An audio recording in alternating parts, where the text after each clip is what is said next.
Alright guys, so Lostbelt 7 has been officially announced over here on the NA side of things, but do not worry, you still have plenty of time to get caught up on the story if you're going to be reading Lostbelt 7, because obviously nobody uses the skip function, right? We all read the entirety of every story and event that happens in this game, and specifically if you're wanting to know when it's going to be dropping, the first part should be going live around Christmas, the 25th of this month, somewhere around then if we're going to be using the JP side of things as any type of indication for when it's going to drop. And yes, it's very similar to something like Lostbelt 6, where it's going to be dropping in 3 different parts. So, you'll get part 1, part 2, part 3, and they'll kind of drop a couple weeks apart from one another. And so I wanted to go through some things that you can expect that we're going to be getting for Lostbelt 7. I'm not going to be spoiling the story at all, and I'm not going to be going over the bosses. I'm going to make that a separate video. That way people that click on, say, the boss guide video know that they're going to be getting into spoilers, because it's going to be really hard to talk about the bosses and what they do without saying, what their names are. But this is just a general overview of some of the servants we're going to be getting and what you can expect going into it. So without further ado, let's just start jumping into this video. I guess also I'll just plug that I'm going to be going live in a couple hours because this video is going up later today instead of in the morning. Had a really early morning, so didn't have enough time to get the video done, so it's going up in the afternoon or something. So yeah, if you want to be live and play FGO with me, I'm going to be doing that in a couple hours. Link down in the description down below. But with that being said, let's start jumping into the first servant we're going to be getting, and that's going to be Nitocris Altar. Now, one thing that I just want to say with all of these servants, they're all really strong. I mean, they just progressively get more and more OP as we start getting newer 5-stars for this. But Nitocris Altar is probably the easiest one to skip because surprisingly, she's not limited in any capacity, and I really like that unit for this because she's not the best arts AoE servant out there, but as a more free, accessible option, she's really solid. In fact, I recently picked her up over on the JP side of things when we got that free 5-star ticket, just because she is super valuable. I think the strongest thing she has is this ability to just charge her NP gauge by 100%. That's not nothing if you need somebody to clear a wave for you. Even in 90 plus or 90 plus content, she can be very strong against that, right? Like, she can just be a wave clearer for you if you don't have anything better. And that way, if you don't have as good of a looper, but maybe you've invested really highly into them, say somebody like a Muramasa, for instance, who isn't the best looper, but can do a pretty decent amount of damage, especially with his first skill up, but maybe he's just not going to be able to loop all 3 nodes on some weird wonky 90 plus or plus node. She's really strong for that, right? And that's not to also discount that her other skills, are bad or anything. They're solid skills. Like, overall as a servant, she is very, very strong, has a decent enough NP over here. Just don't make the same mistake that we did when she released. She does not insta-kill evil alignment enemies. I thought when she dropped, this was super broken. I was like, bro, does she just automatically neg evil aligned people? No, that's not how that works. But hey, she still has a decent power mod in Man, which if you've ever used Morgan, you know how that one works. So she's very solid, she's very good, but I would not go for her unless you're specifically a huge Nitocris fan. She is very, very cool in the story, so I know it's going to be very hard to not summon for her, but just the fact that she is this really solid option that you could get spooked by on any single banner just makes the game a bit better, right? For more of your low-end boxes, or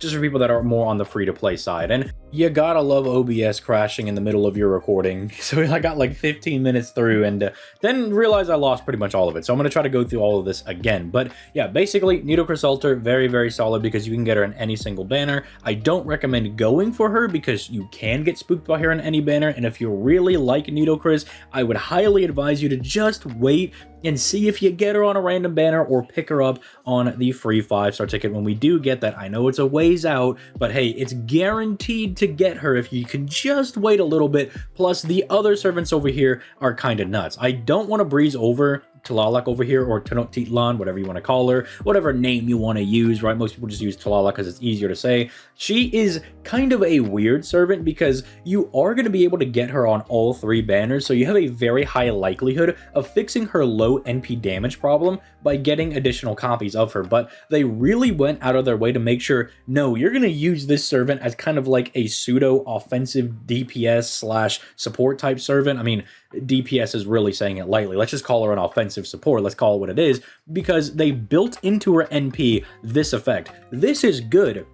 It is giving all of your characters this ability to stack NP damage when she fires her own NP, except herself. So they were like, no, she's not allowed to do big damage. Everyone else is, which does make her kind of interesting if you want to use her in some CQs, where you can kind of use her different abilities over here to kind of buff up some of your party members, especially this one, just giving you general good buffs over here. Getting around evasion and then removing guts off the enemies does allow your harder hitting DPS to actually bypass the enemy and hopefully get through to them. The only thing she can't get around really is invincibility or defense, but that's what's kind of awkward. She gives everybody Pierce Evasion, but if that offensive guy already has Pierce Invincibility, they were going to get around that anyway, but still really good for getting around guts, and still just a nice little buff that she gives everybody. The damage cut over here is actually kind of nice, especially if you have a lower end box and you're still using Ascension 1 Master, or I guess Arc 1 Master, whatever you want to call her, where she gives you that defense and the damage cut. It does pair very nicely in making your guys a little bit tanky,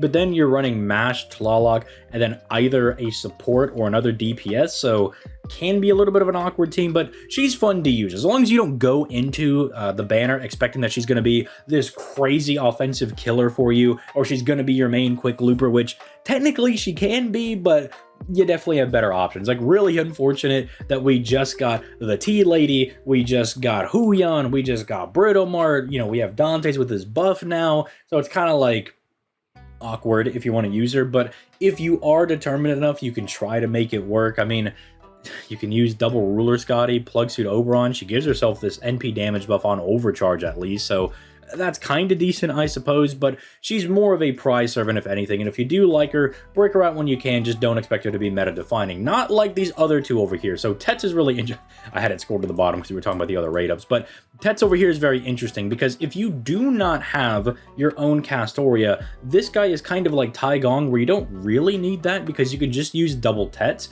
because he gives himself his own 50% battery over here and then will charge the other Tetz's battery by 30%, and they do double buff each other because they both have this gut skill over here. Make sure you use this first, so that way they can both take advantage of getting double guts buffed by each other by getting that 40% attack. It will definitely let them do a a lot of damage, and then they'll both be able to refund most of their NP on top of giving everybody 10% on their NP themselves over here. I mean, it's not like you're going to be using it all the time, but it can get some pretty decent damage in, especially with him like stacking NP damage. Piercing Invul is so nutty going into different boss fights, and while his power mods aren't the craziest, the fact that he's rocking 2 of them does mean that, well, even though Divinity or Super Large individually might not come up all the time, you will eventually find them into certain nodes, and sometimes maybe you'll get some overlap. Maybe you'll have a Super Large Divine enemy, or maybe you'll find a node that has a Super Large guy plus, I don't know, Gilgamesh or something on it. That's a bad example because Gil is an archer. But hey, maybe you have a really strong Tetz, right? Maybe you go all in and he can just clap up that Gilgamesh easy, fast, and in a hurry. Regardless, he's really, really strong. It's very hard for me personally to not want to summon on this guy because of how strong he is. One other thing, this is just a random aside. I know some people aren't the biggest fan of the illustration for his art. It's kind of like Nightingale and Estrella, but I will show you, his sprites do look really good. So like, if you're worried about the artwork being like, oh man, I don't want to summon for this goofy looking guy, hey, don't worry, all of his sprites look really dope. I mean, even this one's not all that bad. It's the one that gets memed on the most, but hey, I have some love for it. You know, it's not that bad, but it's really hard to go and summon on Tetz when the final servant is Kukulkan. And I don't know if I need to spend like 7 minutes talking about how good this servant is. She's just broken. I mean, the first thing I think of when I think of Kukulkan is it's so sad for Koyan Dark because they did everything to make sure they slighted her, right? Not only are they both foreigners, they're both busters, they're both AoEs, and they both have Earth Power Mod. She deliberately steps on all of Koyan's toes, right? She does everything to make sure that she is just superior in every way. And her kit is crazy.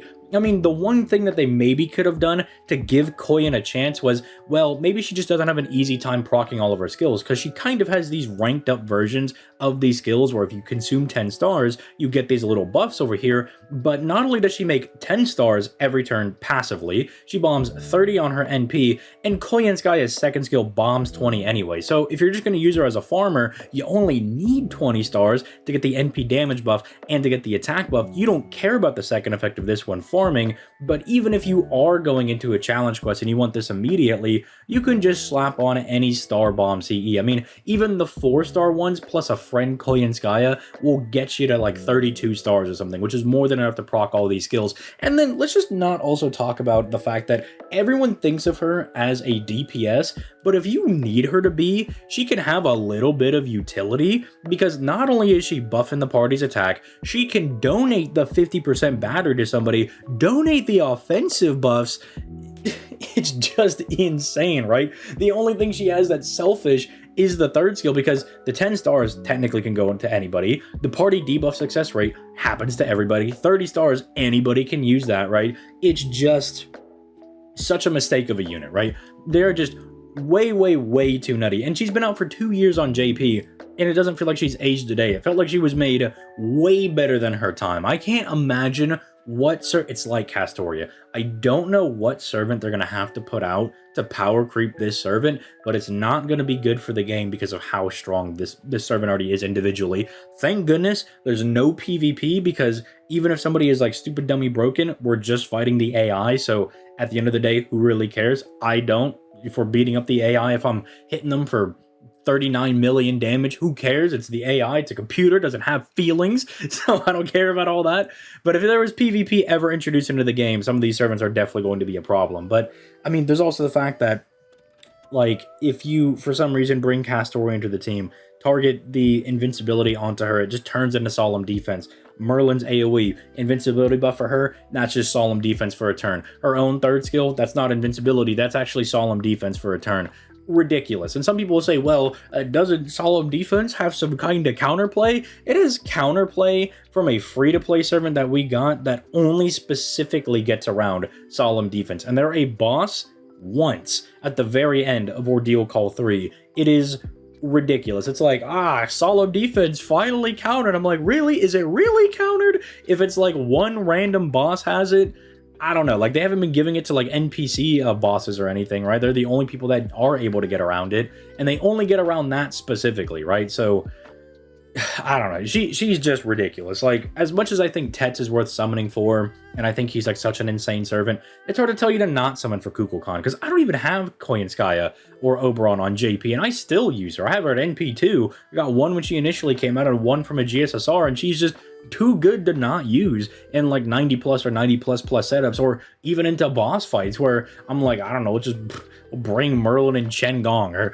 Merlin and Waver or something, and it's still enough to get the job done. She is ridiculous. There are so many videos and like different gameplay runs that you can go check out for just how nutty Kukulkan is. I think the one that made me realize how busted she was, I can't remember who did it, but it was something like Koyan Dark with Black Grail couldn't outdamage Kukulkan without Black Grail.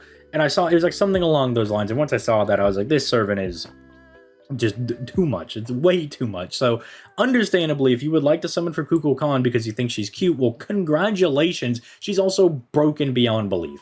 I mean, she's just absolutely disgusting. Moving on from that, though, we are going to be getting new mats for the Lostbelt 7 stuff. We're going to be getting a bronze mat and the obsidian edge, and we're going to be getting sun scales, which are the silver mats. And I mean, there's not a whole lot of servants that need a ton of these for their main stuff. The blue ones over here are just for a pen skill, so you don't have to consider them unless you're like going to try to 100% them. Kukulkan only needs the sun scale. She needs 55.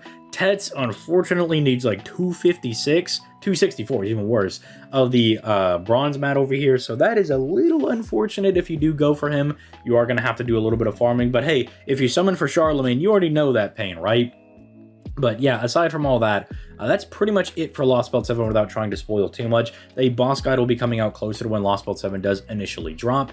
But with all that being said, that's pretty much it for this video. If you need additional help or you need some consultation for what you should be doing for summoning when Lostbelt 7 drops, or I don't know, maybe you're trying to weigh the options of, do I want Tetz or Koyan Light for some reason? I don't know. You know, whatever weird question you have, the Discord is down in the description down below, and I should be going live about an hour after this video goes live on the channel because early morning I have to upload this video in the afternoon. But hey, I'm still going to get that daily video out. And if you feel so inclined, you know, you thought the video was funny, you thought it was entertaining, you thought it was informative, or all three above, a like on the video and a subscription to the channel would help me out more than you know, and it's absolutely free. But if you want to go that extra mile, there is the Patreon down in the description down below. Only give whatever you feel you can, and only if you want to. There are going to be some lore videos that I'm going to put out over there. I'm still working on them. I think I'm in my own head a little bit too much on them about trying to make them like way too insanely nitpickily perfect. I think I just kind of have to put them out there, get a little little bit of criticism on them, and then just start working on that from there. But patrons will get access to all those new things first and foremost, and then eventually they'll come over here to the ZTL style of the channel. So I don't want anybody to think that you have to be a patron to get access to some of those videos. They will eventually come to the main YouTube channel, because I don't want to gatekeep content or anything, but it's just a little something in case, you know, you're like, well, you know, I would like to go that extra mile, you know, just trying to give a little bit something, because doing those incentives is always really hard to try to be like, oh man, what can I give out? I guess early access to videos or something. But yeah, with all that being said, I will see most of you guys later tomorrow, and some of you guys in about an hour from now on stream, where we'll be playing a little bit of FGO. But with that being said, I'm going to go ahead and get out of here. You guys have yourselves a nice day. Peace.